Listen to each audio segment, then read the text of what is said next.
Beredar di media sosial sebuah video yang menunjukkan helikopter terbang membawa dan mengibarkan bendera. Bendera yang dikibarkan tampak berwarna merah dengan lambang berwarna kuning.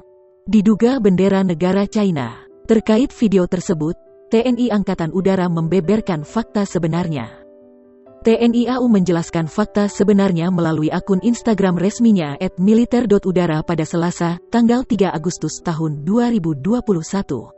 Dalam keterangan pada video tersebut, dijelaskan saat ini TNI Angkatan Udara sedang melakukan latihan untuk mengibarkan bendera merah putih di hari peringatan kemerdekaan Indonesia mendatang. Dijelaskan juga, TNI AU akan mengibarkan bendera merah putih raksasa ukuran 20 x 30 meter menggunakan helikopter di atas langit Jakarta.